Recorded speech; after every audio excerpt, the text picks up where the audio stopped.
Então, continuando falando da geração espontânea, também conhecida como a biogênese, né? Então, essa geração, como o próprio nome já sugere, né? Foi uma teoria hoje desacreditada e obsoleta que considerava possível a formação espontaneamente de determinados seres vivos a partir de matéria orgânica, inorgânica ou ambas, sem a necessidade de intervenção de qualquer tipo de reprodução a partir de indivíduos ou seres pré-existentes da mesma espécie. Então, essa foi a teoria da geração espontânea, né? Na Gênese, a gente tem também a questão os pontos de vista, né, que a Gênese traz sobre essa geração. Então, sendo que formavam-se espontaneamente seres orgânicos unicamente pela união de elementos constitutivos, sem germes preliminares, produtos de geração comum, ou seja, sem pai e sem mãe.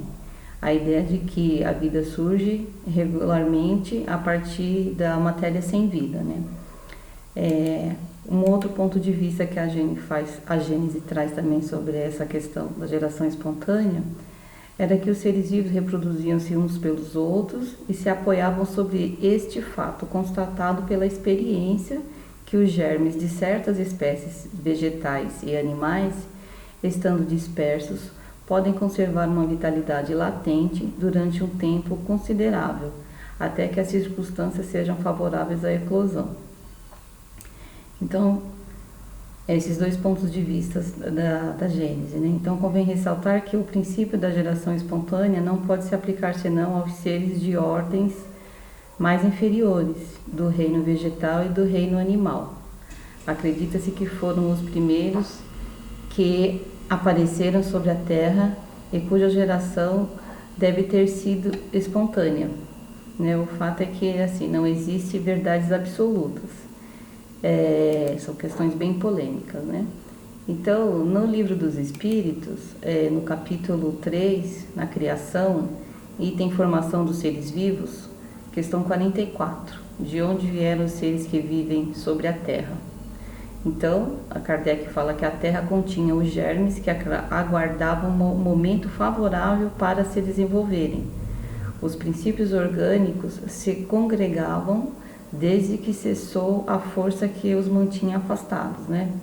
Então, eles se juntaram ali e eles formavam os germes de todos os seres vivos. Os germes estiveram em estado latente e inerte como a crisálida e as sementes das plantas, até o momento propício para a eclosão de cada espécie. Então, os seres de cada espécie se reuniram e se multiplicaram. Outra questão também referente a essa geração, existe ainda seres que nasçam espontaneamente? Então, a questão 46, se eu não me engano, do Livro dos Espíritos. Sim, mas o germe primitivo existia já em estado latente. E na questão 49, pergunta se o germe da espécie humana se encontrava entre os elementos orgânicos do globo, por que não se forma mais espontaneamente os homens como na sua origem? Então, a gente não detém de todo o conhecimento, né? Então, Kardec, ele traz a questão referente a essa pergunta, falando que o princípio das coisas está nos segredos de Deus. Então, todavia, pode-se dizer que os homens, uma vez espalhados sobre a terra, absorveram neles os elementos necessários à sua formação, para os transmitir segundo as leis de reprodução. O mesmo se deu com as diferentes espécies de seres vivos, né? Essa é a explicação e a justificativa de Kardec com relação a essa geração espontânea. Então, hoje pra gente fica bem estranho, né, falar em geração espontânea, porque a gente sabe que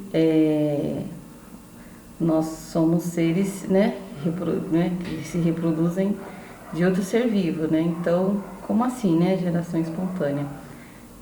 Mas é isso, pessoal, a gente não detém de todos os conhecimentos. Então, no início, quando tudo isso aconteceu, né, pode ser que tenha sido isso mesmo, né? essa geração espontânea aí como a lição traz pra gente. Então é isso, eu espero que possa ter auxiliados aí um pouquinho na lição do tema de hoje e até mais tarde.